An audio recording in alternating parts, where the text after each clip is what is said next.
guys, what's up? This is Akshay Garg and this is our beautiful channel Math Ka Mahatma. And on this channel I am teaching you mathematics, and this is our ninth and last lecture of class 10th real numbers. And in this lecture we only cover all the miscellaneous questions of this chapter which are important for your boards as well as some of the competitive exams. तो उम्मीद करता हूँ आपने पहली video का homework question कर लिया होगा, और अगर नहीं किया है तो चलिए अपना वीडियो स्टार्ट करते हैं अपना उस होमवर्क क्वेश्चन के साथ. What's up, this is Akshay Garg and this are beautiful channel math का महात्मा, and on this channel I am teaching you mathematics. अच्छा, आज ना हम अपना एक नया चैप्टर शुरू करने वाले हैं जो कि ट्रिग्नोमेट्री. और आज है हम देखेंगे ट्रिग्नोमेट्री का बेसिक इंट्रोडक्शन, कि वो ट्रिग्नोमेट्री होता क्या है और क्यों आया, हम उसे क्यों पढ़ रहे हैं. ठीक है, तो चलिए करते हैं अपना वीडियो स्टार्ट करते हैं अपना आज का वीडियो हमारे होमवर्क क्वेश्चन के साथ. तो ये हमारा होमवर्क क्वेश्चन. तो हमारा होमवर्क क्वेश्चन ताकि हमें प्रूव करना है कि √3 जो है ना एक इरेशनल नंबर है. तो उसके लिए हम क्या करेंगे, पहले तो हम अपना कॉन्ट्रडिक्शन मेथड यूज़ करते हैं. तो हम मान के चलेंगे √3 कैसे है, नंबर एक रेशनल है. ठीक है, और क्या मानेंगे, इसकी सिंपलेस्ट फॉर्म है इसकी क्या, a/b. अगर इसकी सिंपलेस्ट फॉर्म में a/b है तो क्या मैं √3 = a/b नहीं लिख सकता. √3 = a/b जैसे हमने पहले लेक्चर में समझाया था. ठीक है ना, वो कैसे कि अगर मेरे पास क्या लिखा हुआ है, मेरा नंबर 4 लिखा हुआ है, तो अगर मैंने 4 को 16/4 लिख दिया तो 4 = 16/4 तो है ही ना. तो अगर वो इसकी सिंपलेस्ट फॉर्म है तो मैं इसको ऐसे तो लिख ही सकता हूँ, कोई प्रॉब्लम नहीं है. ठीक है, अब उसके बाद क्या कहते हैं, जब ये इक्वल है तो उनके स्क्वायर्स भी इक्वल होंगे, तो दोनों तरफ क्या करते हैं हम, स्क्वायरिंग बोथ साइड. ठीक है, अब स्क्वायर करने के बाद क्या करेंगे, इधर तो बनेगा 3 और इधर a²/b². अब b² को उधर भेज देंगे तो a² को कितनी वैल्यू आ जाएगी, 3b². ठीक है ना, तो यहाँ से हम क्या कह सकते हैं कि 3 डिवाइड्स a². भाई अगर 3a² का क्या एक फैक्टर है तो इसका सीधा सीधा मतलब ये है कि जो हमारा नंबर a² है ना वो डिविजिबल है किससे, 3 से. अच्छा, पिछले लेक्चर में हमने एक नोट किया था, नोट मारता है एक थ्योरम के लॉ से. तो क्या था कि हमने देखा अगर p क्या है, कोई प्राइम नंबर है, और अगर वो a² या फिर x² को क्या करता है, अगर डिवाइड करता है तो p x को भी डिवाइड करेगा. ठीक है ना, तो इससे मैं क्या कह सकता हूँ, 3 क्या है, प्राइम नंबर ही है. ठीक है, अब जब 3 a² को डिवाइड करता है तो 3 किसको डिवाइड करेगा, a को भी डिवाइड करेगा. ठीक है, इतना कहने के बाद तो मैं क्या कह सकता हूँ कि यार जब 3 a को भी डिवाइड करेगा यानी 3 उसका एक फैक्टर है. ठीक है ना, इनडायरेक्टली बात तो ये 3 उसका एक फैक्टर है. 3 अगर उसका एक फैक्टर है तो a को मैं क्या 3 × c नहीं लिख सकता. ठीक है ना भाई, नहीं समझे क्या, अरे कोई बात नहीं. देखो अगर हमारे पास कोई नंबर है 18, ठीक है, अगर 18 में 3 से डिविजिबल है, क्यों, बिल्कुल. अगर मैं 3 से कट करता हूँ उसको 3 से 18 कट जाएगा. ठीक है, तो क्या मैं 18 को ऐसे नहीं लिख सकता 3 × 6. ठीक है ना, तो यानी कि अगर कोई मेरा एक इंटीजर है और अगर वो किसी नंबर से डिविजिबल है तो उस इंटीजर को क्या मैं कैसे, उस नंबर को और एक नए इंटीजर की फॉर्म में लिख सकता हूँ. तो जी बिल्कुल, तो यानी कि सी क्या है, मेरा एक अनदर इंटीजर. ठीक है, अब इसके बाद क्या कह सकते हैं हम, अब क्या कर सकते हैं, दोनों तरफ स्क्वायर कर देंगे. तो a² = 9c². अब a² = 3b² भी है, तो यहाँ पे हो जाएगा 3b² = 9c². भाई ये फर्स्ट है और ये सेकंड है, ये सेकंड. तो दोनों के हिसाब से हम क्या कह सकते हैं, दोनों a² का इक्वल है. अगर दोनों की LHS a² का इक्वल है तो RHS भी सेम होगी. वो क्या है, 3b² उसकी और 9c² इसकी. ठीक है, 3b² इसकी, 9c² इसकी, ये दोनों भी आपस में इक्वेट कर दिया हमने. अब यहाँ से कैंसिल करें, 3 3 = 9, तो b² = 3c². ठीक है ना, अब उसके बाद इसका मतलब क्या है कि b² का एक फैक्टर आ गया 3. ठीक है ना भाई, जैसे हमने यहाँ क्या देखा, चलो इसको दोबारा समझ सकते हैं. जैसे अगर मेरा कोई नंबर है 5, ठीक है, या फिर 5 की जगह क्या लेते हैं हम अपना 8. ठीक है, 8 का स्क्वायर कितना है, 64. ठीक है, अगर मैं 64 को लिख दूँ कैसे, 2 × 32. ठीक है, और 32 को मैं एक नया नंबर नाम दे दूँ c, 2c. ठीक है, तो इसका मतलब ये नहीं है कि डायरेक्टली 2 से डिविजिबल है वो, क्योंकि उसका 2 एक फैक्टर बन गया. तो जो b² है ठीक है ना, वो डिविजिबल है किससे, 3, तो 3 डिवाइड्स बी। और यहाँ से मैं डायरेक्टली क्या कह सकता हूँ, जब 3 डिवाइड्स बी है तो 3 डिवाइड सॉरी बी स्क्वायर है तो 3 डिवाइड्स बी, जो भी पहले थ्योरम देखी थी, ठीक है। तो इससे मैं क्या पता लग गया, 3 है ना, ए का भी फैक्टर है, 3 बी का भी फैक्टर है, तो 3 ए और बी का एक कॉमन फैक्टर हो गया। मगर लेकिन हमने माना कि √3 रेशनल नंबर है। अब रेशनल नंबर है, उसकी सिंपलेस्ट फॉर्म मान लिया हमने a/b। अगर वो उसकी सिंपलेस्ट फॉर्म थी तो उन दोनों के अंदर कोई कॉमन नंबर होना नहीं चाहिए था। मगर लेकिन हमें क्या, इनके बीच में कॉमन नंबर, इनका कॉमन फैक्टर मिल गया जो है हमारा a/b। तो इसका मतलब क्या है, कुछ लोचा है। लोचा क्या है कि जो हमने एजम्पशन किया है कि √3 हमारा रेशनल है, वो यानी कि एक गलत एजम्पशन है। √3 एक्चुअली नंबर कैसे है, इरेशनल। तो हम यहाँ पे लिखेंगे so 3 is a common factor of a and b, ठीक है। दिस कॉन्ट्रडिक्ट्स मतलब कि ये अपोज करता है जो हमने माना था। दिस कॉन्ट्रडिक्ट्स द फैक्ट या दिस कॉन्ट्रडिक्ट्स आर एजम्पशन जो हमने माना था, ठीक है, दैट √3 इज रेशनल, सॉरी, ठीक है ना। अब इतना करने के बाद हम क्या कह सकते हैं, देयरफॉर √3 इज इरेशनल, ठीक है। तो ये तो हमारा √3 के लिए हो गया। मगर लेकिन अगर हम कह दें कि हमें चाहिए कि प्रूव करो कि p कोई भी अगर प्राइम नंबर है तो √p क्या होगा, एक इरेशनल नंबर, और साथ में है गिवन है p is a prime number, ठीक है ना। तो उसके लिए क्या करेंगे, पहले तो हम √3 के क्या मान लेंगे, √p। हम मान लेंगे कि √p क्या एक रेशनल नंबर है जिसकी सिंपलेस्ट फॉर्म a/b है। अगर ऐसा सच में है तो क्या मैं √p को a/b के इक्वल नहीं लिख सकता क्या, ठीक है। अब इतना करने के बाद मैं स्क्वायर कर सकता हूँ दोनों तरफ, तो इधर बन जाएगा बेसिकली p, है ना। तो देखो यहाँ से b² इधर जाएगा तो a² is p times of b² बन जाएगा इस बार, ठीक है। अगर a is p times of b² बना है तो क्या a² का एक फैक्टर बन गया p। अब इतना होने की वजह से क्या होगा कि जो p है वो किसको डिवाइड करेगा, हमारा a² को डिवाइड करेगा, ठीक है। अगर p a² को डिवाइड कर रहा है, ठीक है, और साथ साथ हमें क्वेश्चन में गिवन है कि p एक प्राइम नंबर भी है, तो क्या हमारी थ्योरम कुछ ऐसी ही थी कि अगर कोई प्राइम नंबर एक स्क्वायर नंबर को डिवाइड करता है तो प्राइम नंबर उस स्क्वायर नंबर के स्क्वायर रूट को भी डिवाइड करेगा, यानी कि p a को भी डिवाइड करेगा, ठीक है बच्चों।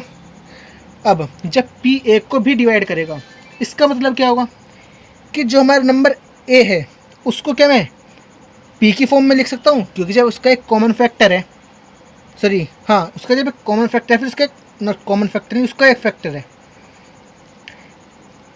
p a का एक फैक्टर है ना, तो a को क्या मैं p की टर्म्स में लिख सकता हूँ भाई। जैसा भी बताया था कि अगर मैं 18 को 3 से डिवाइड करता हूँ तो मैं 3 6 18 लिख सकता हूँ, तो क्या मैं 18 को 3 × 6 नहीं लिख सकता, ठीक है ना। c जहाँ पे क्या है एक, सॉरी 6 क्या है एक नया इंटीजर, तो ऐसे ही हम उसको क्या लिखेंगे, p टाइम्स ऑफ c², ठीक है।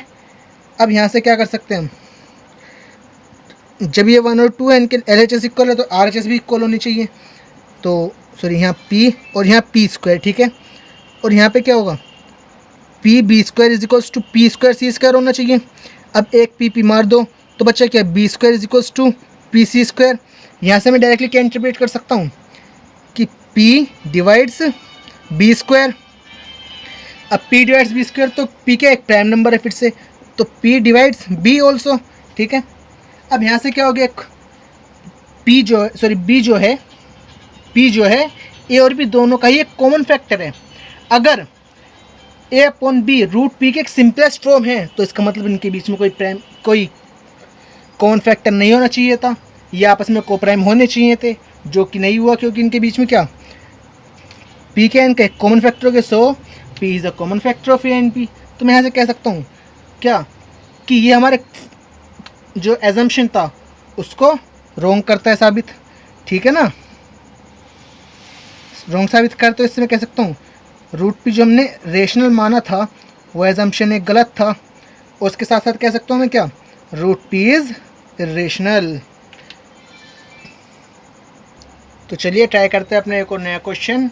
वो है हमारा कि हमें प्रूव करना है 2 + √3 की एक इरेशनल नंबर है। तो उसके लिए हमें अपने प्रीवियस रिजल्ट को यूज़ करना पड़ेगा। क्या हम ये जानते हैं कि जो √3 है वो एक इरेशनल नंबर है, ठीक है ना। तो पहले हम क्या मान के चलते हैं अपना, वही 2 + √3 को हम क्या मान के चलते हैं, इज़ रेशनल। अगर ये रेशनल है तो हम मानते हैं इसकी a/b क्या है, इसकी एक सिंपलेस्ट फॉर्म है, a/b is it's simplest form, ठीक है ना। अब इसके बाद अगर सिंपलेस्ट फॉर्म है तो 2 + √3 किसके इक्वल होना चाहिए, a/b के, या फिर √3 किसके इक्वल होना चाहिए, a/b - 2 के, ठीक है। अभी देखो a/b अगर सिंपलेस्ट फॉर्म में लिखा हुआ है तो इसका मतलब क्या है, a/b का एक इंटीजर है और 2 भी एक इंटीजर है, यानी कि ये पूरा क्या एक इंटीजर। अच्छा, हमें क्या पता है इंटीजर कैसा नंबर होता है, एक ये है रेशनल, ठीक है ना। इसका मतलब क्या है, a/b - 2 कैसा नंबर है, एक रेशनल। और फ्रॉम प्रीवियस रिजल्ट में क्या कह सकता हूँ, from previous result √3 is irrational, ठीक है ना। अब इतना कहने के बाद हम क्या कह सकते हैं, तो अगर इसका मतलब क्या है, एक रेशनल और एक इरेशनल कभी इक्वल हो ही नहीं सकते ना यार। तो जब रेशनल और इरेशनल नंबर इक्वल हो नहीं सकते तो इसका मतलब क्या है, so our assumption that 2 + √3 is rational is wrong, ठीक है ना। तो ऐसे हम कह सकते हैं डायरेक्टली 2 + √3 इज इरेशनल, ठीक है। अब इसके बाद एक पॉइंट नोट करने का है, क्या कि अगर 2 + √3 के लिए 2 - √3 हो तब भी कुछ नहीं बदलने वाला था, ठीक है ना। अगर 2 - √3 होता तो यहाँ माइनस लग जाता, ठीक है ना। अब क्या होता है इसके आगे, इसके आगे ये होता है इस बार इस केस में कि भाई a/b को इधर ले जाते, √3 को उधर ले जाते, यानी कि यहाँ बनता 2 - a/b इज इक्वल्स टू √3। अब ये वाला ब्रैकेट क्या है, इंटीजर है, वो अपने आप में क्या है, रेशनल है, और ये कैसा है, एक रेशनल, ठीक है ना। यहाँ क्या लिखेंगे, इसका उल्ट हो जाएगा, 2 - a/b, ठीक है। और यहाँ से ना सेम रहेगा, और यहाँ पे क्या होगा 2 - √3, और यहाँ भी 2 - √3, ठीक है ना। सब जगह बस थोड़ा थोड़ा चेंज होना है। तो इसके बाद में एक नोट लिख सकता हूँ जो मुझे याद रखना है अपना, कि भाई हाँ ऐसा होता है। ये हमने एक क्वेश्चन थ्रू देख लिया, उसके बाद नोट करते हैं क्या, कि भाई अगर मैं इफ़ वी ऐड और subtract a rational number with a या with an irrational number, then the new number formed is irrational। ये क्या लिख दिया हमने, हमने ये लिखा है कि अगर मैं एक रेशनल और इरेशनल नंबर को ऐड या सब्ट्रैक्ट करता हूँ तो उसकी वजह से जो रिजल्टेंट नंबर बनने वाला है वो हमेशा एक इरेशनल नंबर होगा। जैसे अभी प्रीवियस वाला एग्जांपल लिया तो उससे अलग एक और एग्जांपल ले सकते हैं कि अगर मेरे पास एक 4 है और एक √7 है, ठीक है ना। ये कैसा है, रेशनल है, और ये क्या है, इरेशनल है, ठीक है ना। अब इन दोनों को मैं अगर जोड़ता हूँ, रेशनल प्लस इरेशनल, या फिर इन दोनों को जोड़ता हूँ तो 4 + √3, सॉरी 4 + √7, 4 + √7, ये क्या है पूरा का पूरा अपने आप में एक इरेशनल। अच्छा, मैं ये कैसे कह सकता हूँ कि इरेशनल है, इसके अंदर जो ये √7 लिखा है, रूट के अंदर वो क्या है, एक प्राइम नंबर, ठीक है ना। तो अभी मैंने क्या एक रिजल्ट देखा कि अगर √p है और उसके अंदर जो p लिखा हुआ एक प्राइम नंबर है तो root of prime number is always एक इरेशनल नंबर। तो ये मैं उस रिजल्ट को यूज़ करके कह सकता हूँ कि √7 is always an irrational number, ठीक है। तो अच्छा, प्लस और माइनस के केस में तो ये है, तो क्या ज़रूरी है कि ये मल्टीप्लिकेशन और डिवीजन के केस में भी हमेशा ट्रू होगा। तो चलिए देखते हैं, अगर मैं 2 नंबर्स लूँ जो कैसे हैं, एक रेशनल और एक इरेशनल है, एक रेशनल और एक इरेशनल, और मैं उन दोनों को क्या करता हूँ, एक दूसरे के साथ मल्टीप्लाई, तो वो कैसा नंबर बनाने वाले हैं हमेशा, कैसा, एक इरेशनल नंबर हो। जैसे अगर मैं बात करूँ 3 को इंटू √3, तो ये कैसा है 3√3, ये कैसा है एक इरेशनल नंबर, ठीक है। अच्छा, और अगर मैं डिवाइड करूँ तो यार 3 क्या है एक रेशनल और √3 क्या है एक इरेशनल, इन दोनों की डिवाइड करेंगे बनेगा क्या √3 हो क्या एक एकदम, ये भी इरेशनल। तो ये सेम केस किस में मल्टीप्लिकेशन डिवीज़न पे भी लगता है, मगर हम लगाते हैं नहीं क्योंकि बाई चांस ये, चलो कुछ नहीं और। तो चलिए और देखते हैं आगे। तो चलिए इस क्वेश्चन को देखते हैं। इसने कहा है पाई कैसा नंबर है, एक इंटीजर है, रेशनल नंबर है, इरेशनल नंबर है, या फिर एक ओड नंबर है। तो हम क्या जानते हैं पाई के बारे में, पाई की वैल्यू होती है 22/7, और जब हम इसको डिवाइड करते हैं तो 3.14 समथिंग बहुत लंबा आता जाता है, और साथ साथ ना तो कभी एंड होता और ना ही कभी रिपीट होता। तो यानी कि पाई कैसा नंबर है, ना तो उसकी डेसिमल वैल्यू कभी रिपीट हो रही है और ना ही कभी टर्मिनेट हो रही है, यानी कि पाई कैसे एक नॉन टर्मिनेटिंग नॉन रिपीटिंग वाला नंबर है, यानी कि pi is an rational number is the correct answer. तो चलिए आगे देखते हैं। अच्छा, अगर किसी ने और मारा होगा तो पक्के से गलत होगा, क्यों, क्या पता किसी ने ये समझ के मारा हो 3 पॉइंट समथिंग, अच्छा पहली संख्या, पहली जो डिजिट है वो एक कोड है, तो अगर किसी ने और मारा हो देख के तो गलत है। तो चलिए अपना नेक्स्ट क्वेश्चन ट्राई करते हैं। तो ये क्वेश्चन कह रहा है कि हमारा कोई नंबर गिवन है 2.42442 ऐसे ही चलता जाएगा आगे, ठीक है। तो हम क्या कर सकते हैं, इसमें 2 कॉमन निकाल सकते हैं, ठीक है ना, और क्या बनेगा अंदर 1.21221221, और इसके हिसाब से अगर किसी ने कहा है कि ये है ना 2 का एक मल्टीपल है और ये इवन है, तो वो एकदम गलत है, क्योंकि ज़रा ये नोट करिए, पहली बात तो एक डेसिमल नंबर है, दूसरी बात तो इवन तो हो नहीं सकता, दूसरी बात इंटीजर भी नहीं हो सकता, तीसरी बात रेशनल और इरेशनल में चूज़ करना है।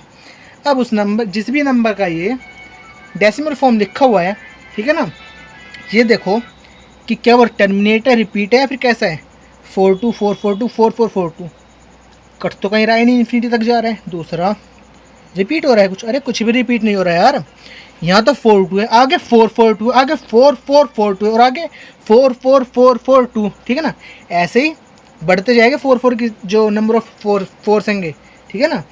तो यहाँ से हम क्या कह सकते हैं कि ना तो ये टर्मिनेटिंग है ना रिपीटिंग, तो एक ऐसा नंबर एक रेशनल नंबर, ये अपना सही आंसर है।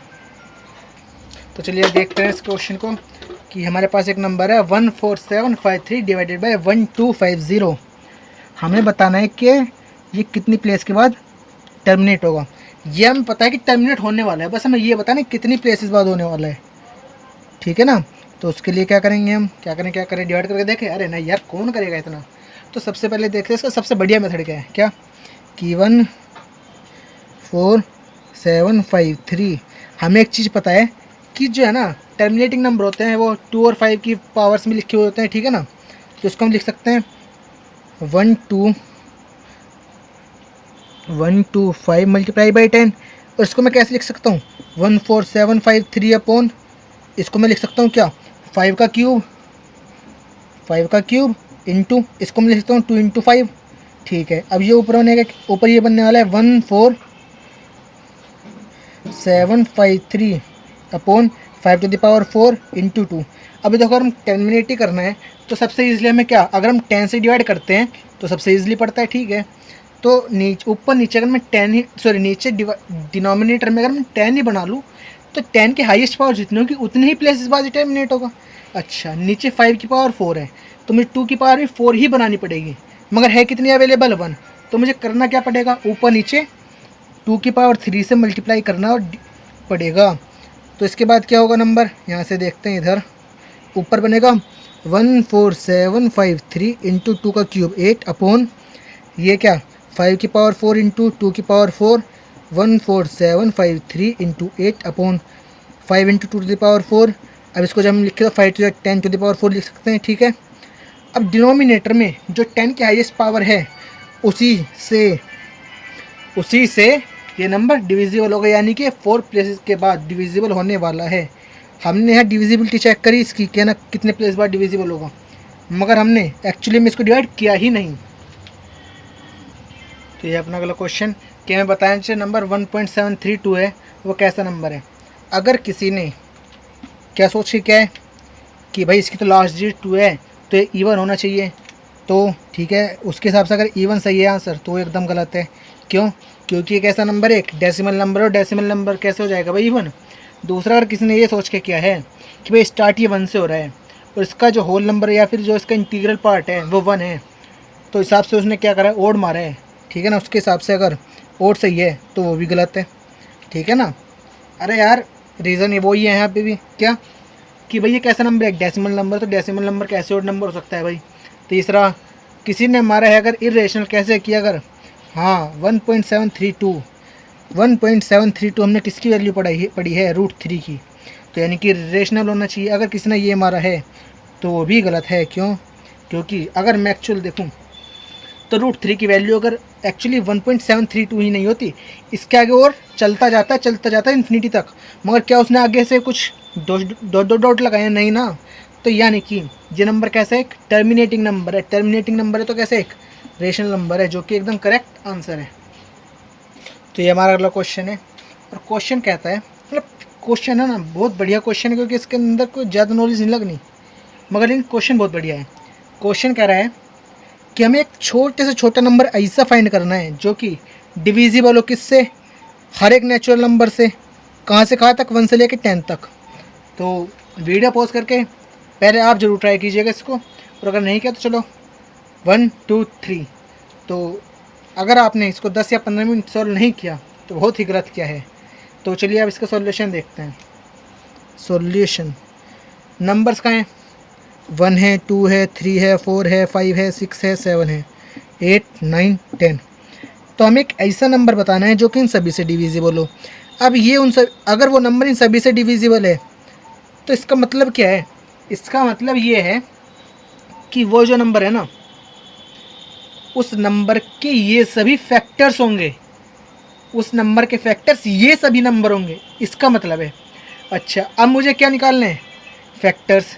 या तो मैं ऐसे कह दूं, या फिर मैं क्या कह सकता हूं कि वो जो नंबर है ना आगे चल के इन सभी के टेबल में आने वाला है। अब किसने कहा, अच्छा ठीक है टेबल में आने वाला, कोई बात नहीं। तो यार जब टेबल में आने वाला है और सभी के टेबल में आने वाला है तो ऐसे नंबर को हम कहते हैं क्या है, इनका कॉमन मल्टीपल। और हमें क्या बताना है, वो सबसे छोटे से छोटा नंबर। तो इसका मतलब क्या है, हमें उनका लीस्ट कॉमन मल्टीपल बताना है। यानी उसने इनडायरेक्टली पूछा है कि भैया मुझे 1 2 3 4 5 6 7 8 9 10 का एलसीएम निकाल के बता दो। बस उन सभी को उसने इन सभी स्टेटमेंट को एक वर्ड्स में बना के लिख दिया, क्या, कंफ्यूज करने के लिए। तो 1 को हम लिख सकते हैं 1, 2 को 2 इंटू 1, 3 को 3 इंटू 1, 4 को 2 इंटू 2 इंटू 1, 5 को 5 इंटू 1, 5 इंटू 1, 6 को 2 इंटू 3 इंटू 1, या फिर 3 इंटू 2 इंटू 1 कर लें, ठीक है ना, 3 इंटू 2 इंटू 1, और 7 को 7 इंटू 1, 8 को 2 इंटू 2 इंटू 2 इंटू 1, 9 को 3 इंटू 3 इंटू 1, 10 को 5 इंटू 2 इंटू 1। ठीक है, अब हमें निकालना है इनका एलसीएम। अच्छा ये तो पता है ना, जो हम ये एलसीएम निकालने के लिए कर रहे हैं इसको कौन सा मेथड कहते हैं, ये है क्या, फंडामेंटल थ्योरम ऑफ अर्थमेटिक, ठीक है ना। अरे वही अपना प्राइम फैक्टराइजेशन वाला मेथड जो बचपन से करते आए हैं, और अब उसका नाम क्या भारी भरकम नाम पड़ गया है, फंडामेंटल थ्योरम ऑफ अर्थमेटिक। तो हमें अगर एलसीएम निकालना है तो करना क्या है, जो हर एक नंबर से हर एक प्राइम नंबर की हाईएस्ट पावर कॉमन निकालनी है। तो एलसीएम कितना हो जाएगा, हर नंबर में 1 तो है ही, तो 1 की कितनी पावर, 1 की पावर 10 इंटू 2 की पावर कितनी 1, यहाँ 2 है, यहाँ 1 है, यहाँ 3, तो 2 की पावर 3 कॉमन निकालनी है इंटू, अच्छा 1 की पावर 1 ही है ना, और उसमें मैक्सिमम तो, अच्छा इंटू, और क्या है 3 की पावर मैक्सिमम किसमें है, 1 है, यहाँ है ही नहीं, यहाँ 1, यहाँ सॉरी यहाँ भी नहीं है, यहाँ भी नहीं है, यहाँ भी नहीं है, यहाँ भी नहीं है, यहाँ 2, यहाँ है नहीं, यानी कि मैक्सिमम पावर कितनी है 3 की 2 इंटू 5 की मैक्सिमम पावर कितनी है भाई 0 0 0, यानी कि है ही नहीं, मतलब इसका 0, क्योंकि अगर मैं किसी की पावर 0 करता हूँ तो इनडायरेक्टली 1 लिखा है। तो यानी कि अगर वो नंबर यहाँ पे ऐसे एब्सेंट है तो इसका मतलब क्या है, उसकी पावर 0 लिखी हुई है, यानी 5 की पावर 0, 5 की पावर 0, 5 की पावर 0, 5 की पावर 0, 5 की पावर 1, अभी तक मैक्सिमम आया 1, देन 0 0 0 0 अगेन 1, ठीक है। तो 5 की मैक्सिमम पावर कितनी लिखी हुई है, 5 की पावर 1 इंटू, अब जो है ना पता, अब नेक्स्ट क्या है नंबर 7, तो 7 की मैक्सिमम पावर कितनी है, 1 ही है, तो इंटू 7, तो इसका जब हम मल्टीप्लाई करते हैं तो ये अब कुछ आ जाता है और ये आ जाता है, मल्टीप्लाई करने के बाद 2520, ये है हमारा एकदम करेक्ट आंसर। तो अगर तो यहीं पे करते हैं आज का ये क्वेश्चंस वाला वीडियो ख़त्म, ठीक है ना, और ये हमारा आज का लास्ट वीडियो था। तो अब हमारा चैप्टर नंबर जो फर्स्ट थे रियल नंबर्स वो अब ख़त्म हो गया है, ठीक है। तो अगर आपको हमारा वीडियोस पसंद आए हो तो लाइक सब्सक्राइब और शेयर करना मत भूलिएगा, ठीक है। और बिकॉज आपका ना ये सपोर्ट ही मुझे बहुत मोटिवेशन देता है कि मैं आपके लिए ऐसे ही अच्छे काम करता रहूँ, ठीक है ना। तो करते हैं अपना आज का वीडियो ख़त्म, मिलेंगे अपने अगली वीडियो में, तब तक के लिए बाय बाय।